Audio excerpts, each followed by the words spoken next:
Iran has executed a 69-year-old man with dual German-Iranian Iran has sentenced a German-Iranian dissident to death. Germany has ordered the closure of all 3 Iranian consulates in the country in response to the execution of Iranian German prisoner Jamshid Sharmahd. They kidnapped him, they tortured him, they held him hostage and executed him. But the horror is not over. Have shipped his remains like cargo. This is what we are today. An inconvenient truth buried in a box. This is what happens when you speak up.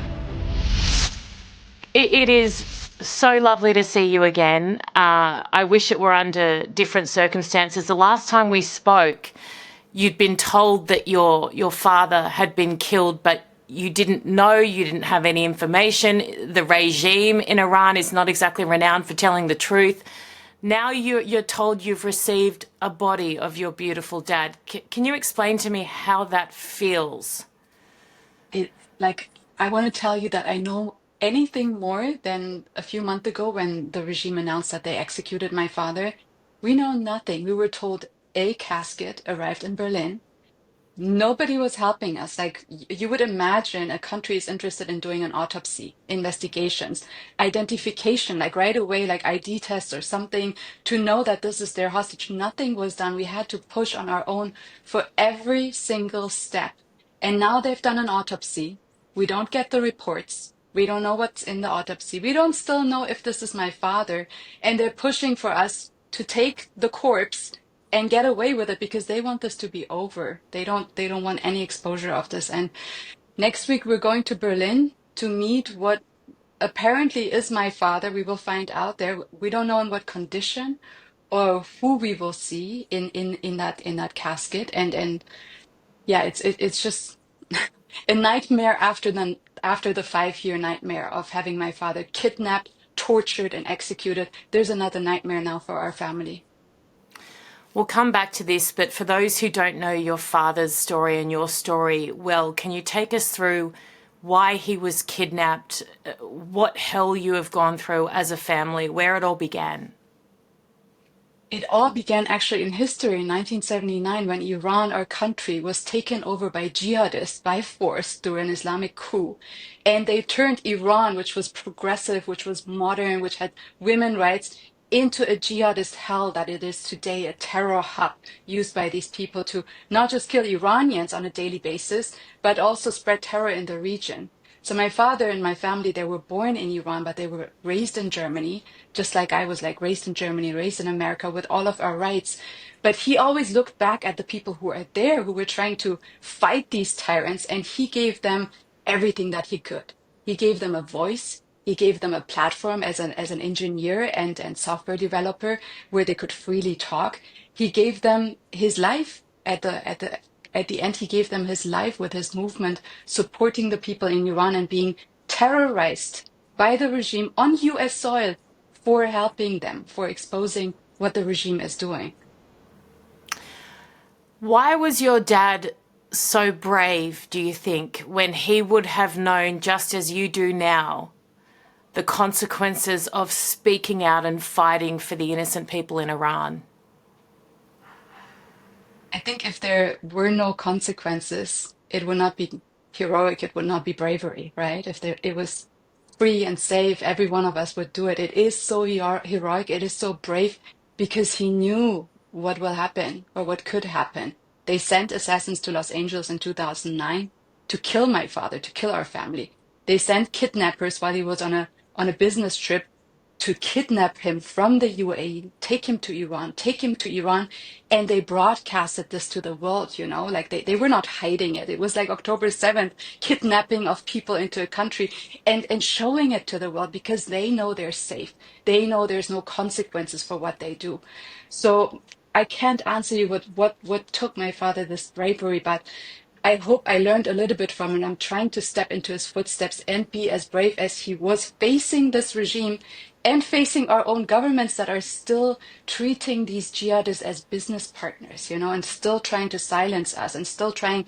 They're so afraid of his dead body in a casket that they don't want to support us with a funeral. They don't want any exposure. They don't want an autopsy. They don't want us to be there. They want this all to go away because it's an inconvenient truth buried in that casket there, like the truth that we've been fighting for decades.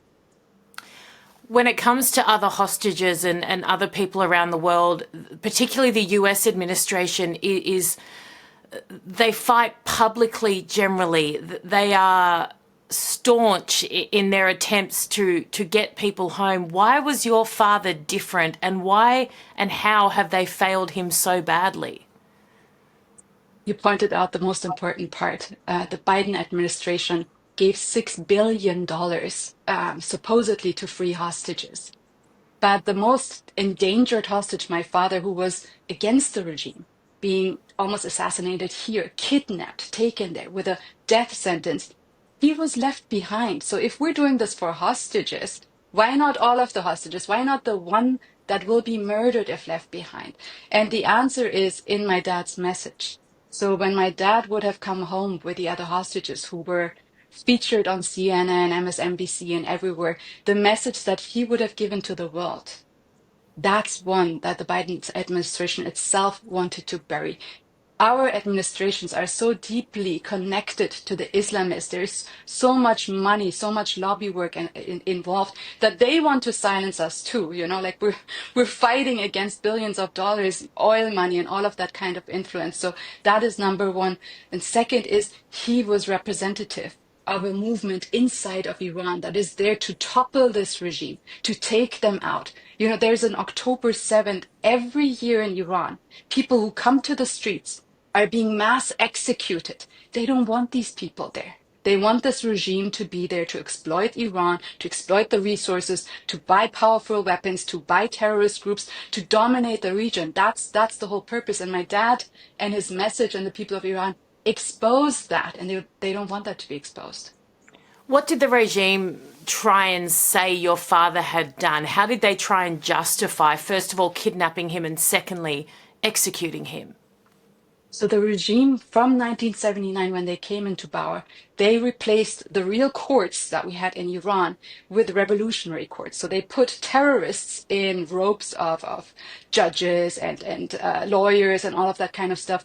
They replaced our constitution with Sharia law. So all of a sudden you have this jihadist network that is playing the law, that is playing justice and putting freedom fighters, people who advocate for freedom, people who advocate for human rights, for peace, for all of that kind of stuff.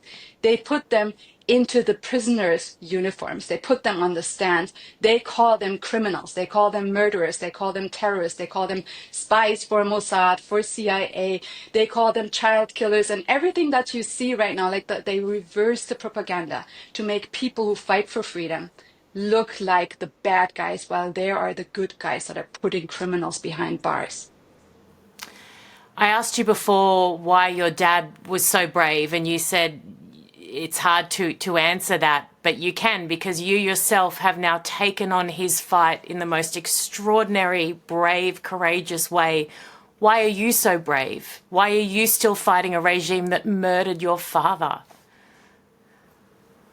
It's astounding how brave you can be when you have no other choice, I guess.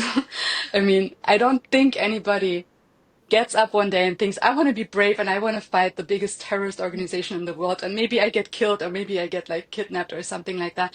It is when you're put in this situation and there is no other way. There is no other way. There was no other way for my father, seeing how the children in Iran, he called the freedom fighters my children. He felt like a father to them. When they were murdered, hanged in public for trying to get rid out of this, from this jihadist, this Islamist, get them out of their country, he could not be silent. So it is not something that's in my hand or that I have any power over. I can't stop. And I see the threat. I see what can happen to me. I see that I'm not even safe next week when I'm traveling to Berlin. I will have protection around me because I'm not safe traveling to my country. I'm a German and American. I'm not safe from these jihadists in the Western world. So there is no other choice. Once you look at it, once you're connected to it, once you feel what's going on there and you see the truth, there's no coming back. I'm not doing it for us. I'm doing it for these people right now. You know how many sitting in these torture chambers inside of Iran. They have no voice. They're being tortured, they're being raped, they're being murdered, and there's no encampments or movements for them. So that's who we're doing it for. You're a mum, aren't you? Yeah. So how do you handle that level of fear that if something happened to you, you're leaving them behind? And I know that's really hard to even comprehend, but how do you do that? We spoke about this before because both of our dads are Jimmys. We're both like daughters of Jimmys and have daughters ourselves. And now like how we understand why our dads did what they did, like, fighting to make a better world for us. And that's why we're fighting to make a better world for the next generation, right? Yeah. Like maybe I'm taking away motherhood from my daughter. Maybe I'm taking away like so many hours that I could spend with her and fighting these monsters. But if we don't do it, what world will they grow up in? A world where people like my father are going to be butchered and buried and not spoken about, while these terrorists are being brought to the red carpet, making deals with in the UN. They're leading the Human Rights Council in the UN. It's terrifying to see that happening. And if my daughter grows up and asks me, "What did you do, Mom?" I want her to know what her grandfather did, what I did, and what hopefully she will do one day. It's incredible, and you're so right. And almost daily when I see the flood of death threats, and you're right, in this space, I've had trolling online for years in the public eye, but this space is different because these are people who will carry out the threats that they make against you. And I constantly question, am I doing the right thing? Is it worth it? My job is to protect her. And almost within seconds, I come to the conclusion, what world will she exist in if we don't fight now? Yes, it's hard now. It's so hard now.